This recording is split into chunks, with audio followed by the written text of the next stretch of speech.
So what we're aiming for here, this is an example of a very common situation in organizations where we have a complicated subsystem that's owned by a separate group outside of a product team, and it's lacking a smooth connection and something that facilitates high velocity delivery. So in this case,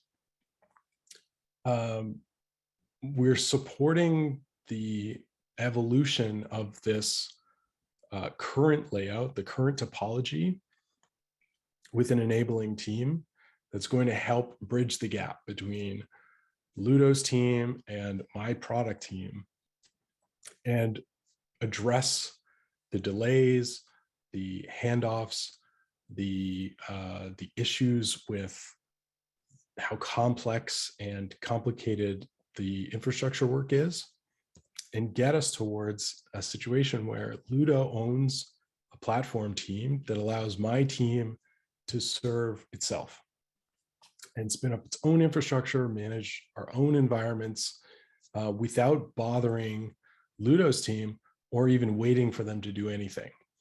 So we can start to move in a direction of self-service by highlighting that we currently can't manage the amount of work that the infrastructure team needs to accomplish. It's slowing us down. It's having this measurable impact on our ability to deliver value. And so we can very clearly understand what is this worth? Is this worth an investment in a platform?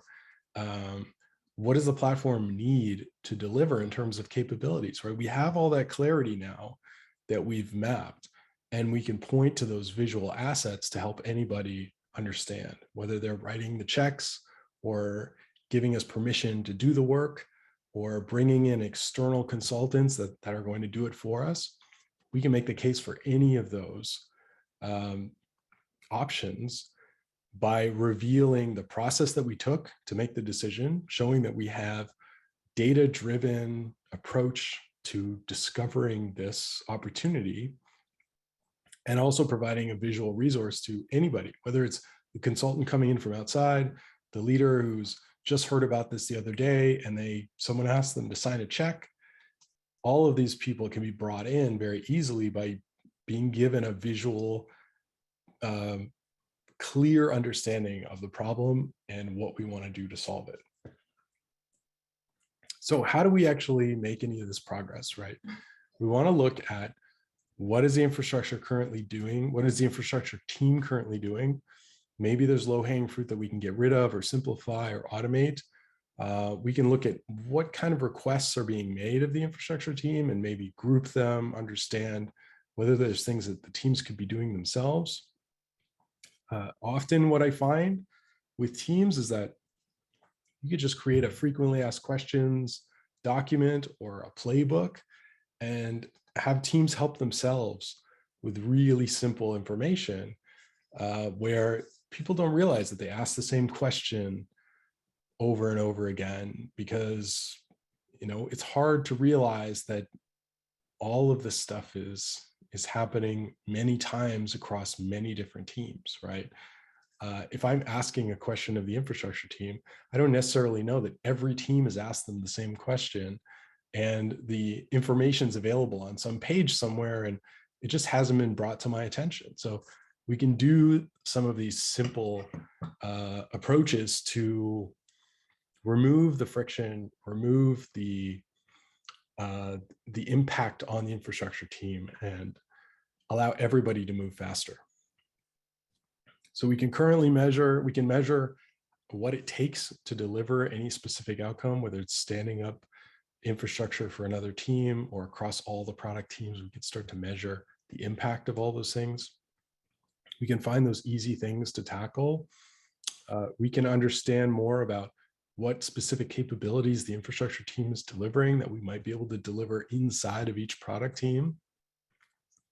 We can improve flow to make things faster, easier, more enjoyable. And what we find when we map value streams is that doing just a current state value stream map, what does it look like right now for us to do our work? you can find 20% of the value stream that can be just discarded as waste. And this is because just by seeing what things look like, it's very clear where we could improve. And the reason why we can't do that without mapping is that this is complicated stuff, right? It's not easy to visualize your entire process in your head, tack on the measurements, also add the wait times, and then scan through all that to find out where the biggest bottleneck is and what the return on investment would be. But when you map it out, you can see it, everyone else on your team can see it, and in that moment, everybody can agree, okay, if we just all posted our daily status in Slack, whenever we get in the morning, we don't have to have that sync meeting that's an hour and a half long twice a week. These are the sort of things that just really quickly happen and save you a lot of time. And I've done this many, many times. It's always true. And everyone I talk to who does value stream mapping will tell you the same thing. 20% right away, gone. So the other part about this that makes it worthwhile is that not only is that 20% paying for the entire thing, this isn't costing a lot to begin with. You know, we're really looking at including a few stakeholders in the early stages. We want someone who can make decisions and sign off on things like costs and changes to our processes. We want representation from different roles so we can get a diverse perspective and understanding of how the work is happening right now. And that can be anything between 5 and 8 people, max 12 people. But the smaller we can keep it, the less it costs, the less disruptive it is. And we're talking 2 to 3 hours for each of these mapping sessions. It's not a lot of time. And I guarantee every team that I've ever worked with is wasting 10 times that amount of time on a weekly basis. So this is very low cost in comparison to the status quo.